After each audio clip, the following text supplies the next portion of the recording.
I'm so happy the stream has worked out. So thank you for making this. Let's talk a little bit about making the actual video album itself. But first, for everybody that is watching, I'm talking to Will from Eyeclick, and the VHS Video Album version of their album Five Star Laundry has come out on Pacific Plaza. You can go check it out on our Bandcamp, pacificplaza.bandcamp.com, and there are still copies available. You can even buy a bundle that has a cassette tape that is a two-tone Tide Pod tape design conceptualized by Mr. Mello, blue and orange Tide Pod tapes. So you can head over and get those right now. And we are going to talk about this video album that Will and Nathan created. So Will, why don't you start off telling the people who are out there who might not know what Eyeclick is, who's in Eyeclick, and where you're at in your series of albums right now, and leading up to this one you put out on Pacific Plaza last year. Yeah, so Eyeclick is me and Rail. Our like vaporwave project that is sort of like heavy conceptual themes, I guess. Like this was our third album, the laundromat themed. Outside where there's cars. Sorry if y'all hear that, but like it came after our like second album, Ecstasy Market, which was released on Hollow Jams originally, unfortunately, and then unceremoniously Retrack, my good friend Carter, reissued it on vinyl. You could still get that. Kind of still available. Yeah, we like it's kind of a compilation almost of songs made over a period of like 5 or 6 years that we had just thrown into the published Bandcamp page Eyeclick for a while. Mm-hmm.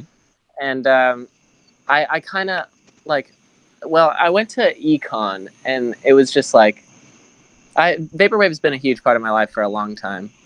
So but I had never like really tried my hand at it, but I've always had these ideas of what to do and like what to sample. And so I was just like, screw it. I'm going to like make the first album, No Smoking Cinema. And I made that in like 2 days, just sampling movie theater stuff. It's like a movie theater theme. And then threw that up there. I made that like almost 100% myself. I used some songs that were drafted on an album called Ecstasy Market.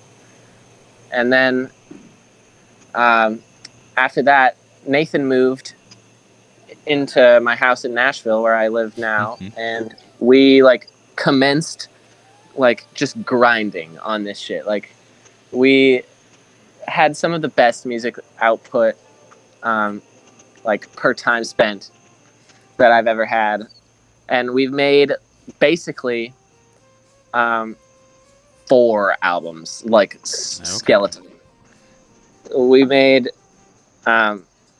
I made Laundry a little later, but we made this next album that's coming out on Business Casual, and we made this album that's coming after that, and I won't get into too much detail into those, but they're fucking awesome. And then yeah, Nathan moved out, and I had sort of started this idea. I was like, we need like a laundromat themed album because like I don't got no washer and dryer. I'd be going to the laundromat. And so I like just started doing it. I would go to the laundromat and like sit in my car, and my tape deck was kind of busted. So I'd be listening to 88.1, the jazz station run by Fisk University out here. And they'd be playing like just straight vaporwave sample bait. Like, so like a whole bunch of those songs I just like Shazammed. There's some random like jazz fusion song from the last like 10 years. Just Shazamming some like Incognito and stuff like that. So, sorry, say that again. Did you ever find Incognito when you were Shazamming? I have no idea, no.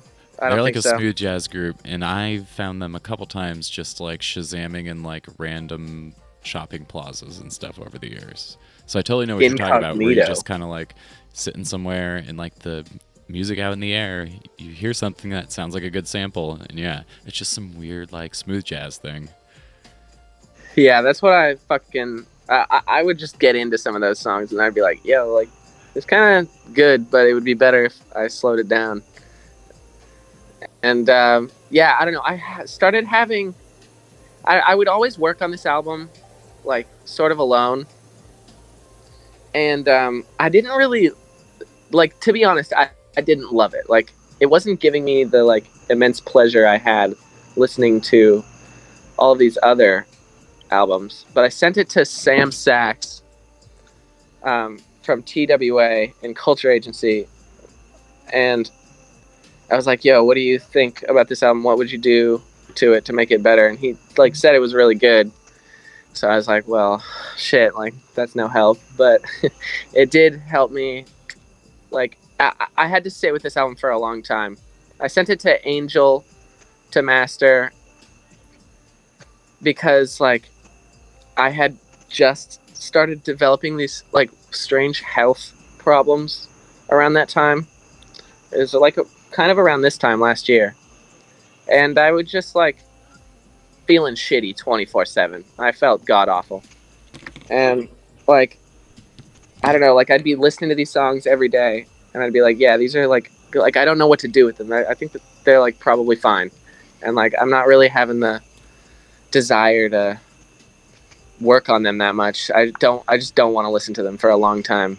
And so I sent them off to master, and then I sent them to you, and it was a little while. It was like November, yeah, when we were about to release it. And you know, I still like wasn't all the way sure how the album would do. I released a few of the singles, and they did pretty well. It surprised me. And then yeah, like I don't know. Once I got with Nathan, we started working on the music video like the night before it dropped.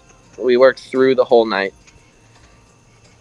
and like I was just like, yeah, I was just surprised that hella people liked it and like cited it as like our best album and whatever, and like put us on like little lists and stuff. Like I think that's cool.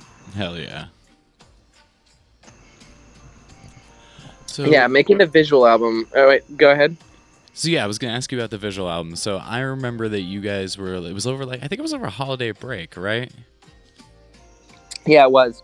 And yeah, you guys just kind of like marathoned it and then premiered it on Twitch the next day, and we're like, I think we have an export finally to like play. What was that weekend like?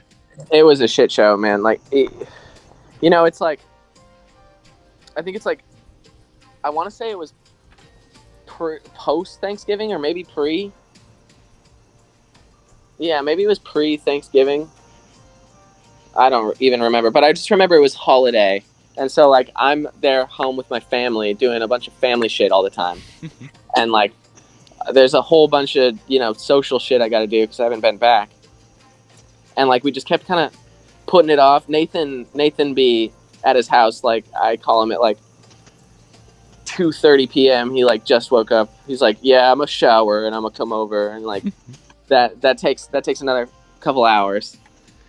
But you know, when we finally were just, I was just like, all right, I'm gonna start it, and I started it the night before, or the day before. I was like, because I've done sets and stuff in a day, you know, but I realized quickly I was like, yeah, I want this to be like actually really good. So I'm like, and so we just worked on it for like 5 hours straight. And then Nathan like left because he had school or something the next day, and I just had to grind like for like another like 3 hours, and it was like 3 a.m. Oh my god! And I'm like calling Nathan, and he's like, "What?" I'm like, "Yo, like I'm like literally falling asleep at the computer right now. Like I'm gonna pick you up, and we're gonna get Red Bull, and we're gonna like continue this."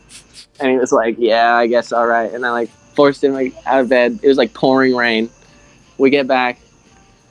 I show him what I did so far, and I'm like, yeah, like just skim through that, just like go. And I crashed on the fucking bed and woke up at like 7 a.m. and he was still working, and he was like, all right, my turn to crash. Like, and he got to the last song, and I was like, fucking A. And I went back and edited a few of the stuff behind and got to the end of the song, and I feel like Nathan woke up and it just like wasn't all the way done yet, and it still needed to export, and release time was at like 9 a.m. Right? That's when y'all's releases are, right? Oh, right. Yeah, you were trying to get ready to premiere it the day of the release. Yeah.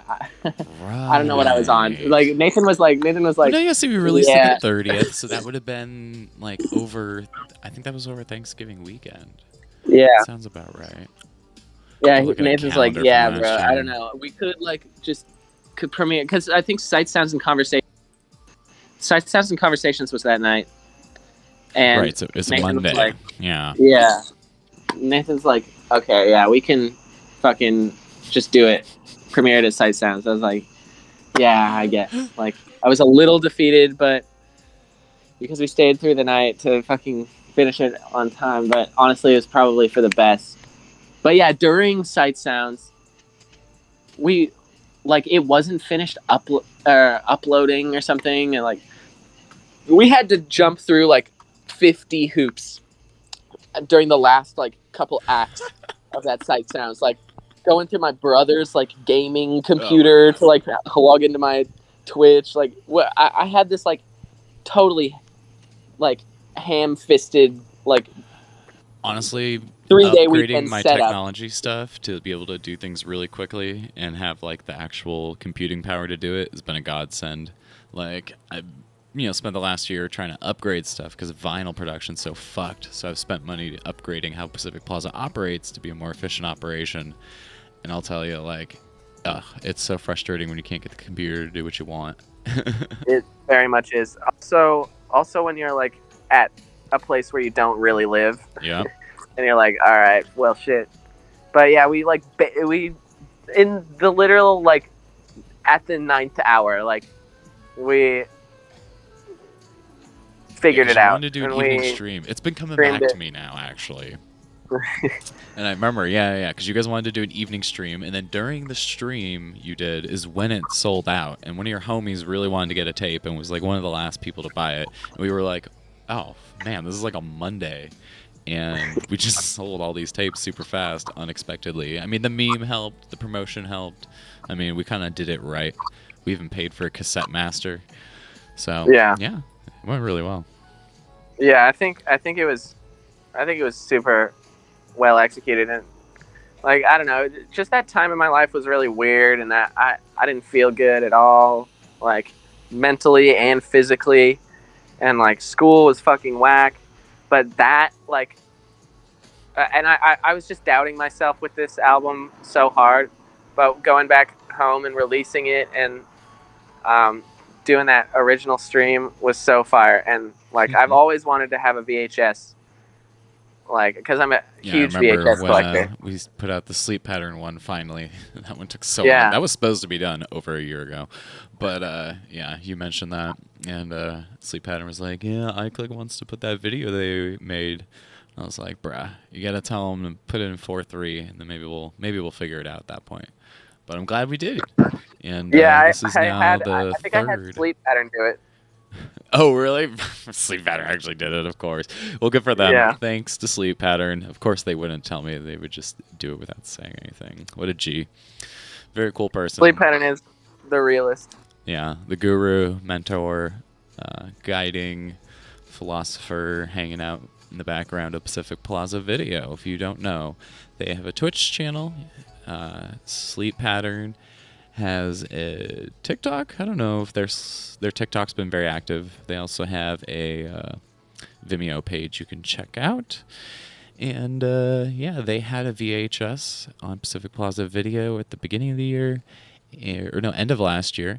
And then we actually put the digital version on Vimeo. So you can go download our stream the Sleep Pattern VHS on our Vimeo on demand page.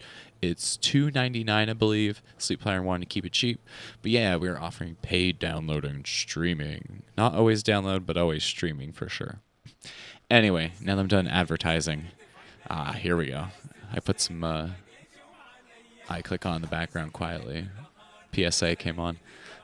The banger. Can you talk a little bit about that song, actually? Because obviously that became one of the big tracks people resonated with, and like I said in the chat, was one of the tracks that made me really sold me on the album. Yeah, that track, I think it's funny because like I made that track. Well, I heard the sample because I went on a huge deep dive of Egyptian music and music from the Middle East, and that like artist Samira Saeed, there's is just an incredible artist, like from the 80s, like late 70s, early 80s, like making 43-minute long songs and like traditional Egyptian music to like pop. And she I think she hosts the Egyptian Voice now.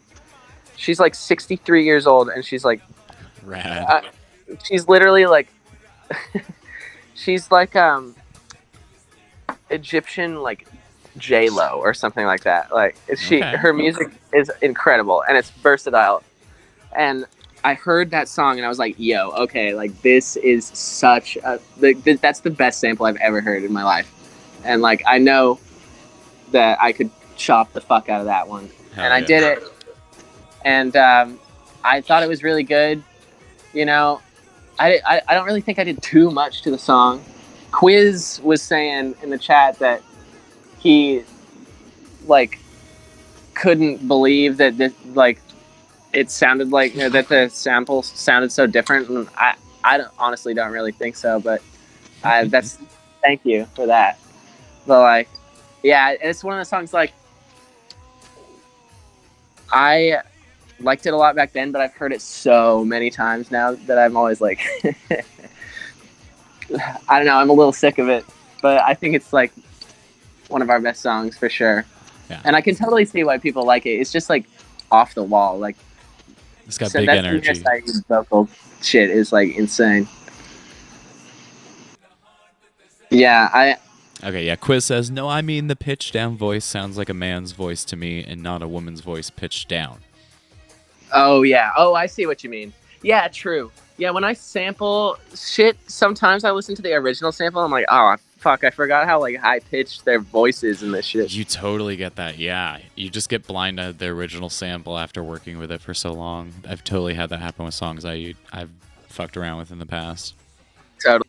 Or yeah, like I was actually thinking about this. 64. When I play Wave Race 64, it's weird because like it's so much faster than my album. Literally, like I was listening to records the other day, and one of my records has a skip at this one song, and it just like hit me like because I've heard that song on my phone, and anytime I hear that song like streaming or something, not on the record, my mind immediately plays the skip. Like it loops in this section. It's one of those like looping skips.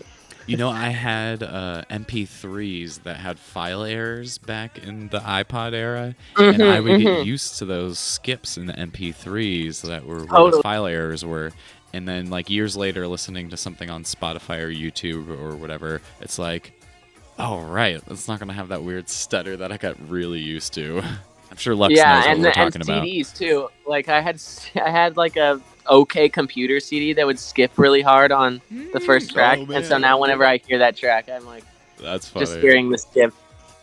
But I think that low-key, like, when you're young, when I was young, like, kind of made me want to make music that, like, skips around really, like, a lot. I don't know. Like, I really like that for some reason. I think like the kind of choppy vaporwave music is appealing to people because they've heard that and it's not that weird. Like DDS does some pretty crazy chopping of stuff, but like their music resonates with a lot of people for being so experimental. And I think it's because there's a generation of people used to corrupted files, skipping CDs, and really bad record players from Crosley. Yeah, literally. That's exactly what I'm saying. Like, I love that sound. I like it to not be uniform, and like I like it to like jump around a lot. Like this album, I feel like Laundry Service. I went really hard in the like because I made most of it, and usually when I'm making it with Nathan, Nathan's like, "Nah, it's gotta like it. You gotta fix that. That the yeah."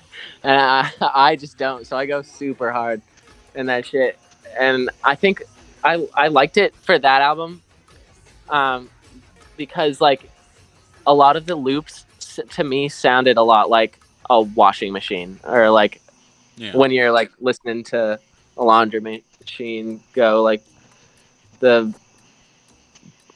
just the like it has its own rhythm and it's like consistent, but it's not like something that you would like write or hear, you know? Yeah. That's one of the things that really appeals to me about DDS. I mean, sometimes they really surprise you, and I know on Heavy Black Heart, the like moments of silence, those really get me. And True. yeah, there's something about just really stretching and fucking up the music that I think is really like central to the character of vaporwave as a music genre. So that's why I think the Eyeclick project's like pretty cool, because you do keep that treated sample vibe going and actually transform it. That's why it's cool that someone like Quiz can point out, yeah, the vocals just like totally different, and I wouldn't even recognize that it's actually a different gender. It's definitely like part of the core tenets of the musical side of vaporwave, not necessarily the artistic side. I don't know if like a laundromat is very vaporwave. Maybe the floor. That's why I like the checkers on the floor and the artwork. I think that's great. But like, yeah, otherwise, I think yeah, a laundromat is not an obvious choice for a vaporwave album. The laundromat is the most vaporwave place on earth. Bro, I'm putting out a Dead Mall VHS. That's the most vaporwave place on earth. Vaporwave, dead great. laundromat though. What about that? If you can find enough of them to make a documentary about it. Oh, I'll find a few. There's like 4 on my street. Oh my god. Oh man. Yeah, for those of you that don't know, or if you haven't bought stuff from Pacific Plaza before, or Pacific Plaza Video before, there is a retail archaeology VHS coming this fall, I guess, because it's about to become fall. Summer is basically over. So there will be a Dead Mall VHS following the Eyeclick VHS. Hell yeah. Yeah. Dead Malls, Dan Bell. Oh yeah. Okay, well, it's almost 6 o'clock, so I think wrapping it up at 6 will be good here. If there's any other questions in the chat, comments, concerns, let me know. We're talking to Will from Eyeclick here. I guess you can't see it on screen because I just have him here through Discord. But I'm going to look at the chat, acknowledge people who done some stuff today. Oh, All Hell Breaks Loops, thank you for subscribing. Shouts out, Tyler. Shouts out. Milk Destroyer, thanks for following. C. Schneider CSA, is that community supported agriculture? Because if so, that's cool. Thanks for following. And looks like Blonde Mao. I think I said them earlier. We're good there. Okay, cool. Shout out everyone. Shouts out everyone. What up, gamers? What up, Simple Syrup? Getting into vaporwave. This is from Quiz. Getting into vaporwave actually made me realize that I kind of got obsessive about audio quality and stuff, and learning to hear skips and glitches and appreciate them helped me get out of that. Very cool. Yeah, I really like the recontextualization personally, and I want to keep releasing sampled albums. Like, the legality behind it is really tricky, obviously, especially for labels that are growing and getting bigger. And with so many people uploading so much stuff to Spotify, that kind of sketches me out. But the original, like, tenets of creating music of this genre and the sound that has inspired people making their own original vaporwave comes down to really cool samples and manipulation and treatment of samples. So we have a question here that says, will Eyeclick ever do a live show? This is The funny answer for us to is talk about. I really want to. I know. Um, I was gonna do some in St. Louis, but they got canceled because of the Delta 8 variant. People not getting vaccinated. Yeah, The virus get is gonna get vaccinated you. so Turn green. Eyeclick can play a show. I want to play a show super fucking bad. I've been working hard on this DJ shit, like making it my own. I guess I don't know. I've been doing some like really weird shit with it, and I think it's kind of cool. Hell yeah.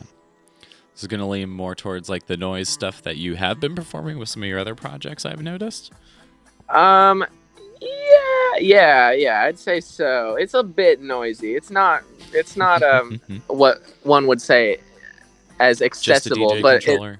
it's like really crazy weird loops and effects, and then like it just breaks into some like random song from the 2000s that you never thought you'd hear again. And like I think it's funny. Like I like to keep it light, you know, like I like doing like kind of funny shit with the music, but also have it like slap. Hell yeah. You gotta slap. Okay. Well, yeah. Me and Will have talked about some live music stuff. It's pretty tricky booking people, but hopefully in 2022 there'll be some people trying to tour. For those of you who follow Pacific Plaza closely, you know I'm working on setting up a tour for some of our artists, and hopefully there'll be more of that in 2022. Me and Will have been chit-chatting a little bit, hoping maybe something will work out. We'll see how it goes as venues come back. I actually reconnected with a old friend of mine last night who lives in Tucson, and he's started an all-ages space. And they successfully weathered the pandemic despite literally starting a month before it. And me and him go way back, and he's a legit dude. I was trying to explain in a little bit of vaporwave to him and kind of its grassroots nature. It's very much all ages nature, from teenagers all the way to old people, as well as a lot of people like me in my 30s. You in your, you're in like your early 20s. Are you 21 yet? Yep. Can I take you into a club? 21. Okay, cool. I can go to the club. You can go to a dispensary when you come to California. You know me. Sick. Yeah.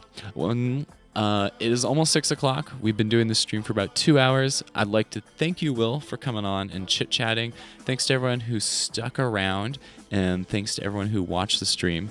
As I said earlier, you can go to pacificplaza.bandcamp.com, and you can pick up a copy of the VHS. I have the case here. It's empty because the VHS is in my player.